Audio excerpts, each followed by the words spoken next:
Hello and welcome back to Elden Ring. In the last episode we went through early game descriptions, discovered a door that is blocked shut tight on the side of the Chapel of Anticipation, and got killed by the first boss before talking to a ghost and dropping into the tutorial path, which is where we find ourselves now. And one other quick note before we get started, you may notice a couple extra counters in the bottom right.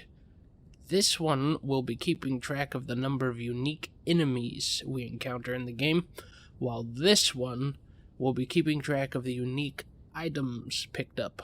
Important word, unique. But where's the death counter, I hear you say? You'll see soon enough, and we shall delve deeper. But first we're gonna rest, 'cause this is not the same character. I killed the previous character, or deleted it, and then started this new one and put the emblem on my head. And I know before I said I was doing the 3 fingers tattoo, I actually put the seal of the Golden Order on my head, but upside down in purple, so sort of an Antichrist vibe, because I am supposed to be death incarnate on this character, and the Golden Order is all about preservation of life and making things great and all that, so... We happen upon our first enemy that we are actually intended to kill. What you looking at?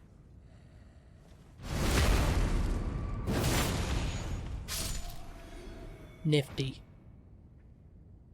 Oh, hello. Goodbye.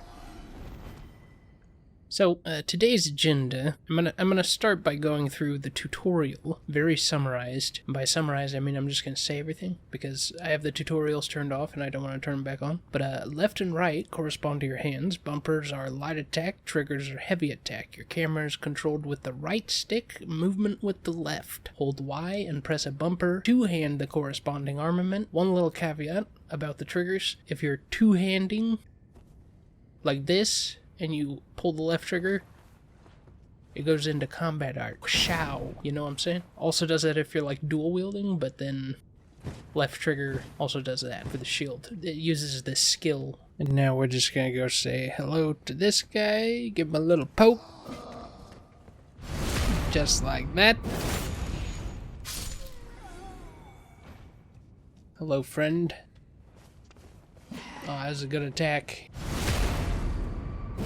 Almost got me. Jump up these rocks over here, see what else is around. Ow. That guy's rude.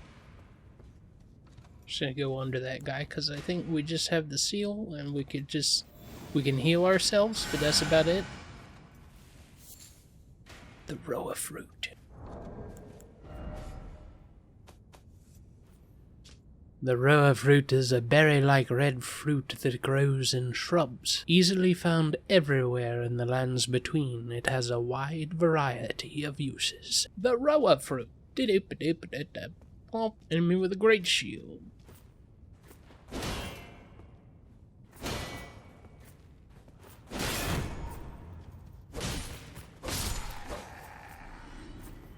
He wasn't using that very effectively. Let me show you what he should have done.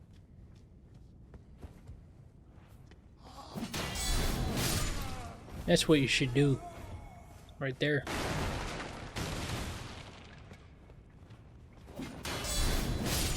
So effective, you see? Crossbow.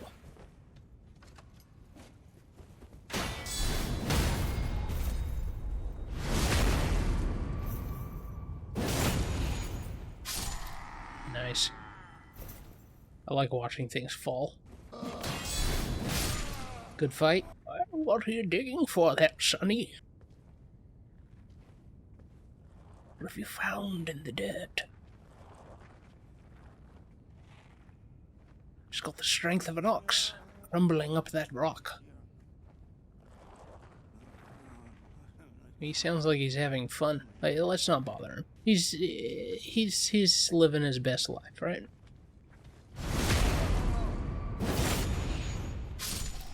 That guy's not.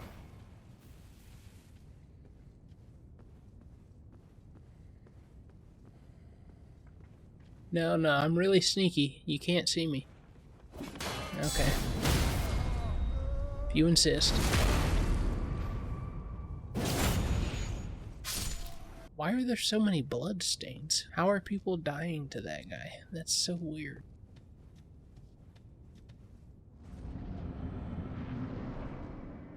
Boss fight. The Soldier of Godric. Oh, I got you on your knees already. Holy shit.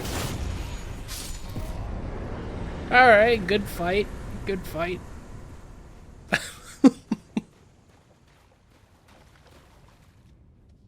Okay. It wasn't a very formidable boss, was it?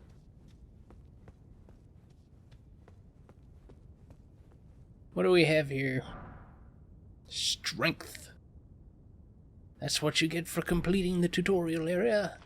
Strength. Let's swap out Jump for Joy for Ring. And swap out... Hey! Hey!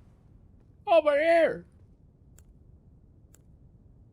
We don't want to swap out Wave. Let's swap out Rallying Cry for Strength.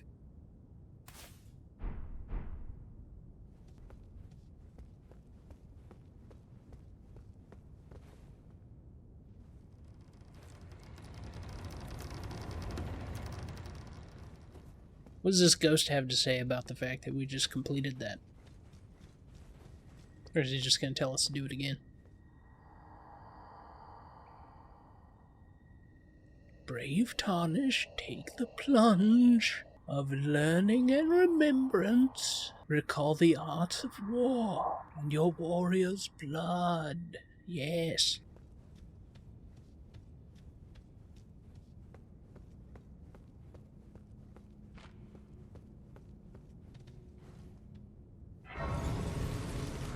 Lost grace discovered. Use Stormsword key? Yeah. No Stormsword key. Stormsword. Okay. Yes, you can tell how many Stonesword keys you're gonna need to open areas like this using these statues by looking at their heads and seeing if the slots on their heads are empty. Some of them, the bottom one already has a sword in it, so you just have to put it in the top. Some of them, like this one, they're both empty and you have to use 2. So you definitely want to keep a close eye on that in case one wants to use 2, but you don't want to spend 2.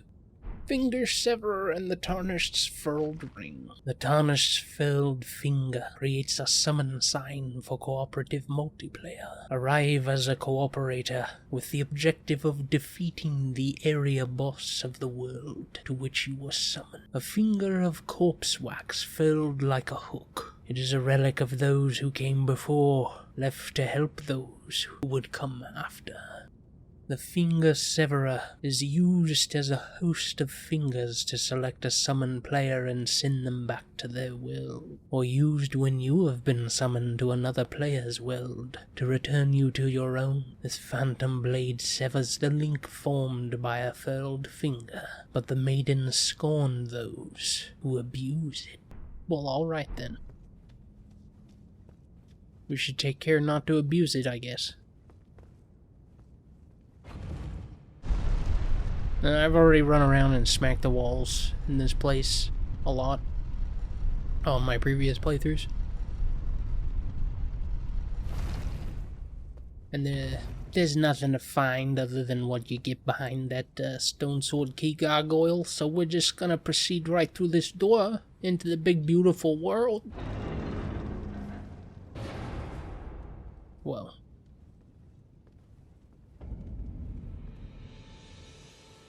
Oh, that never gets old. It's the 4th time.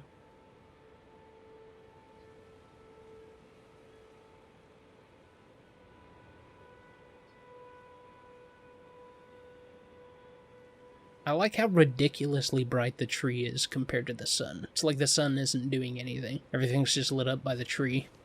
And when it's night, that's just because the tree is... It's like, alright guys, it's nighttime. I'm gonna dim down a little bit. Okay, so to go into a bit more detail on the build, or more specifically the items I need for the build, and more accurately the items I need for the look, because holding myself to a particular aesthetic and calling it a build just feels weird. Didn't drop anything. They usually drop stuff. Kinda wanted to grab some items from the critters. There we go. Thin beast bones. The thin, hard beast bones are found by hunting beasts and commonly used to make disposable weapons. So arrows, bolts, and throwing knives. You can sharpen the bone and then throw it at people, which is just the niftiest thing ever. Hey, give me your feathers now. And then the flight pinion. Excellent.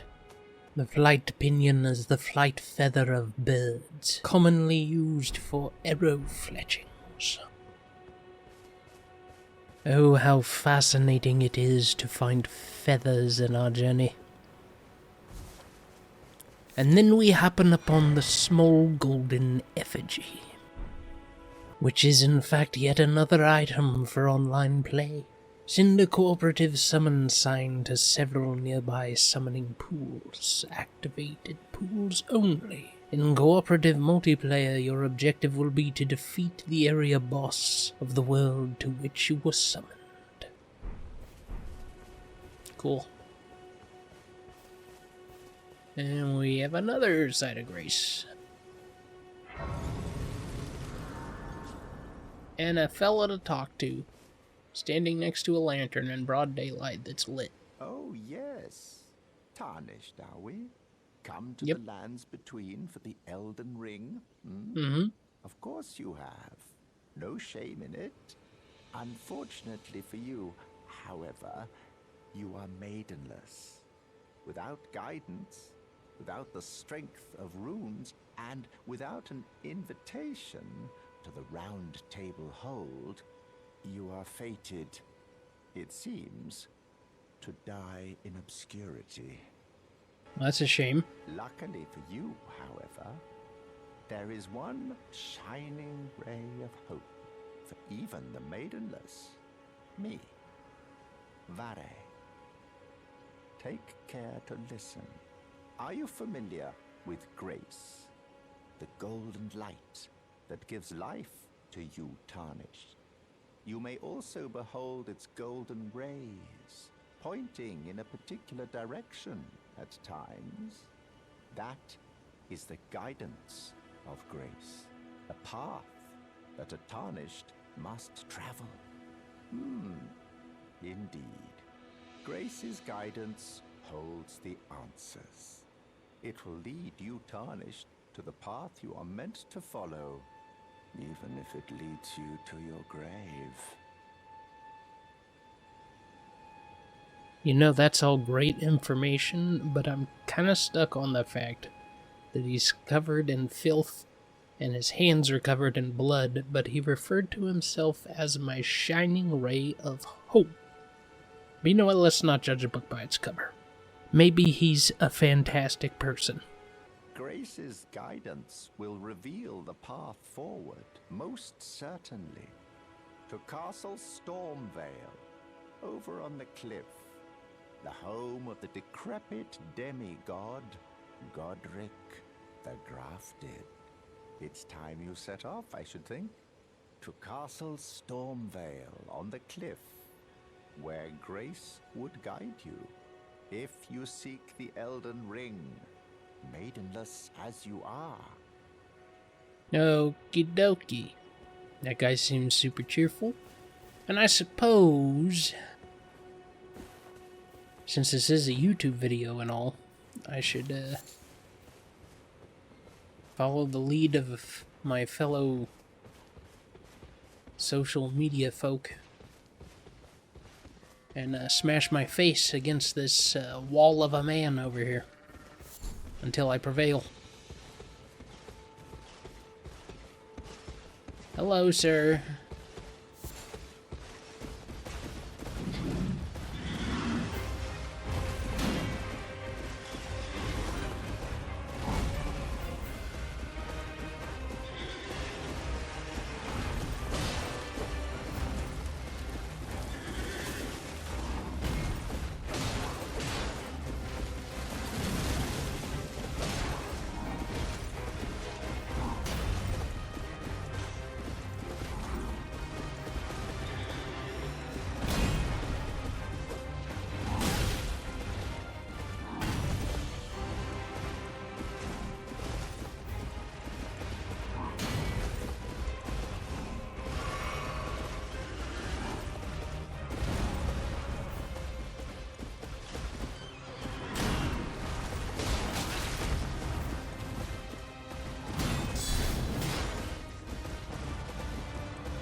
Trying not to get on his shield side too much, because I know he does a big slam with that.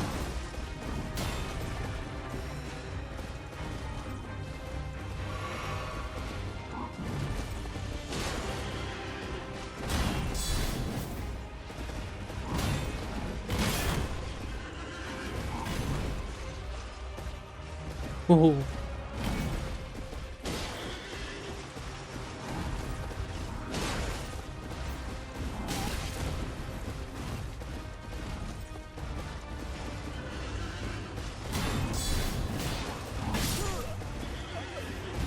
Damn.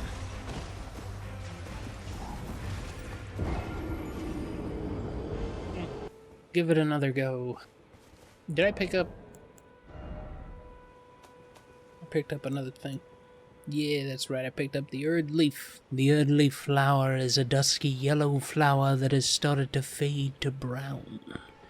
Found throughout the lands between, material used for crafting items said to be fed by leaves that fell from the Erd tree in days of antiquity.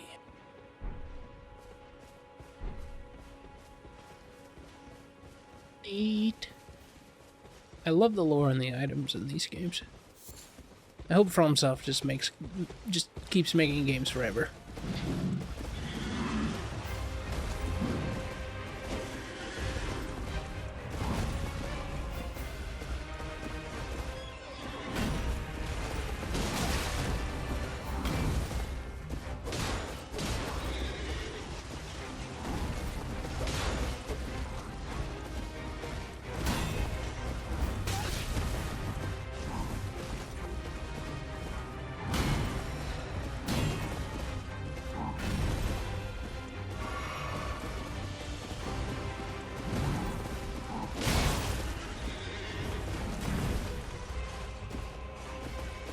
Uh-oh.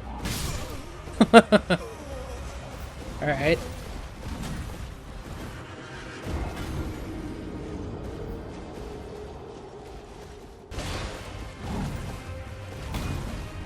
Man, I feel like the Soulsborne games just constantly attack the one weakness I have in video games, which is patience. I just have none of it.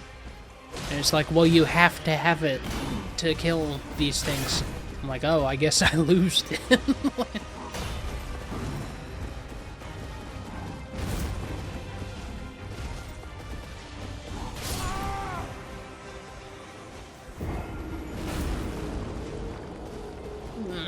That one felt real bad. It was like he moved forward and then to the side so that he could hit me behind my shield.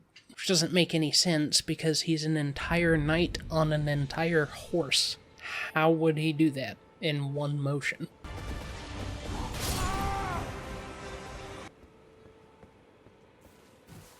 He just smacked me with the haunches of the horse. Horse haunches. Right in my tuchus.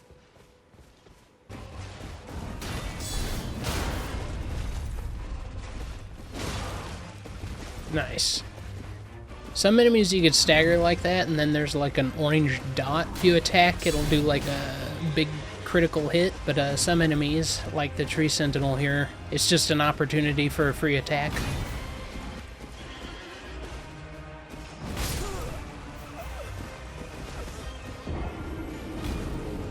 I guess I'll just die then.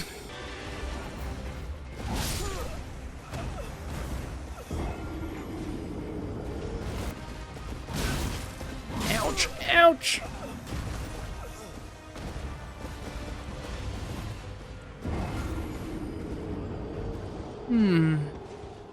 I know I haven't actually gotten close, but I feel like I'm close, you know what I'm saying?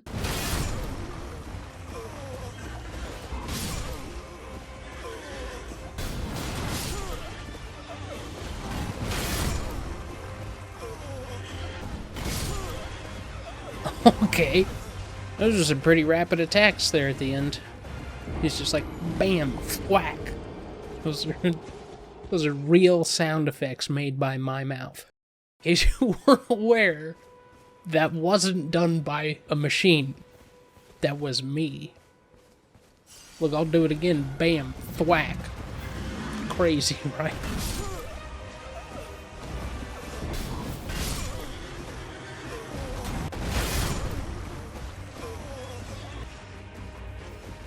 Go two-hand. Okay. Resindle was like, maybe you should not two-hand. Maybe you should take this fight seriously.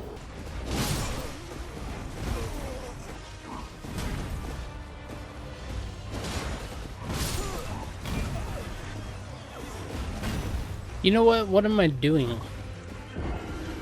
I'm death. Why am I fighting this guy without a scythe?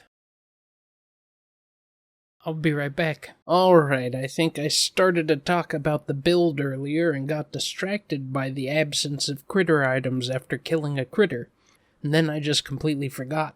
But this presents an opportunity for me to come back to it. I thought of some tweaks to my to-dos while editing this video, and some of them will come later and have other gameplay between them, but these are the main goals.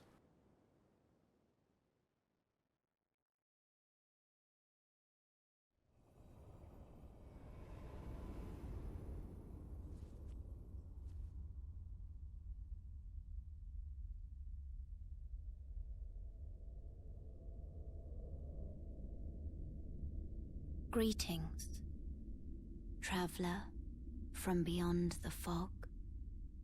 I am Melina.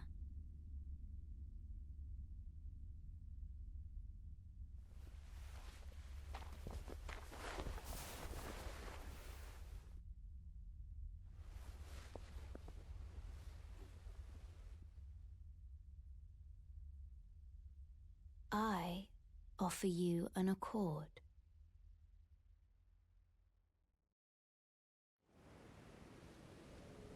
Have you heard of the Finger Maidens? They serve the two fingers, offering guidance and aid to the tarnished. But you, I am afraid, are maidenless. I can play the role of maiden, turning runes into strength to aid you in your search for the Elden Ring. You need only take me with you to the foot of the Erd Tree. Then it's settled. Summon me by grace to turn runes into strength. Ah, another matter. I bequeath to you this ring. Use it to traverse great distances. It will summon a spectral steed named Torrent. Torrent has chosen you. Treat him with respect. The Spectral Steed whistle is a delicate goldwork ring that can be used as a finger whistle. Sound the whistle to summon and ride Torrent the Spectral Steed. When used while on horseback, this will dismount the rider. Upon his death, the Spectral Steed can be summoned again, but doing so will drain the flask of crimson tears.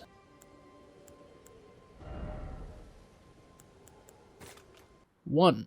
Run to the cliff-bottom catacombs in eastern Liurnia and avoid fighting things on the way and inside because I'm severely underleveled for these areas. 2. Run to a specific room in the cliff-bottom catacombs and pick up the scythe. 3. Get my strength and dex up to 14 so I can use the scythe. That's in 4 levels, which should go pretty quick. 4. Go to the northern side of the eastern end of the southern broken bridge leading to Rea Lucaria and pick up the silver pickled foul-footses to boost my item discovery. 5.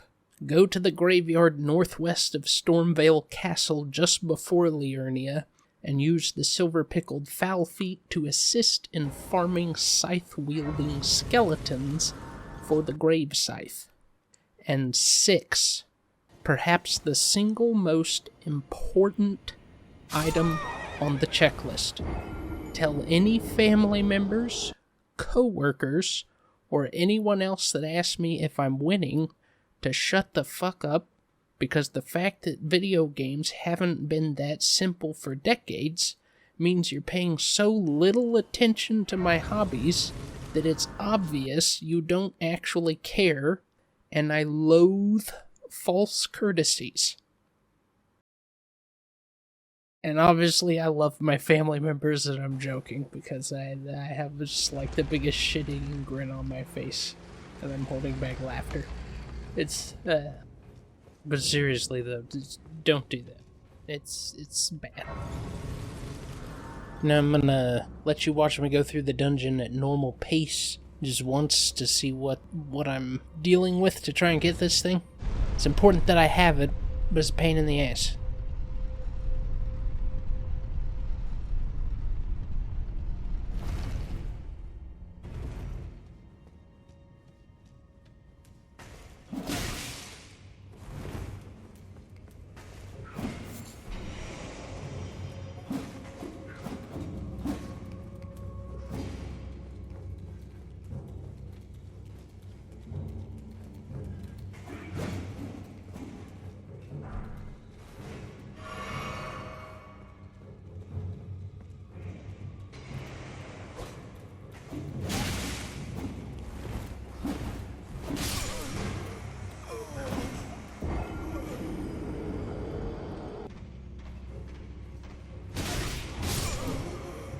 Okay, I gotta admit, I looked up a guide because I couldn't remember which direction to go to get this damn scythe, and this dungeon was starting to irritate me, but I think, I know exactly where to go, and I think I can get there. So just, yeah.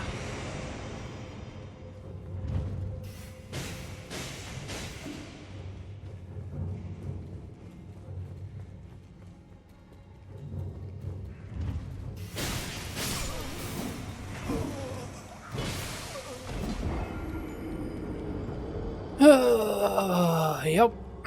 That's the scythe right there on the floor, right 2 feet from where I died. Alright, let me get back there.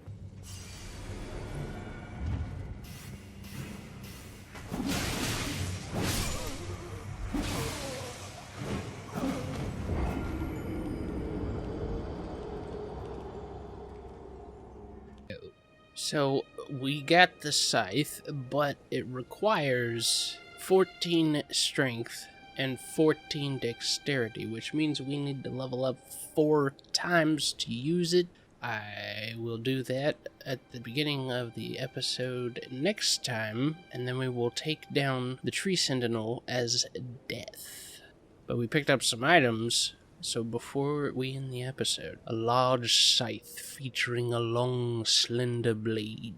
Designed to reap, this weapon is capable of rapidly inflicting blood loss while also slipping through an enemy's guard. In the hands of a highly dexterous wielder, it is capable of striking fear into the heart of any foe. This weapon's skill is Spinning Slash, a skill favored by dexterous warriors. Slash foes as your body spins. Additional inputs allow for a follow-up attack. And then we picked up some other items. I wasn't going to pick up any items other than the scythe, but I did. I don't remember picking up Hefty Beast Bone. I don't know where that happened, but we'll add it to the item counter now. Hefty Beast Bone is thick, solid beast bone, found by hunting particularly large beasts, commonly used to make disposable weapons. So great arrows and great bolts and great throwing. No, there's no great throwing knives. Root resin is a resin secreted from the roots of the great tree. It can also be found near trees on the surface. The roots of the great tree were once linked to those of the Erd tree, or so they say, and it is for this reason the catacombs are built around great tree roots.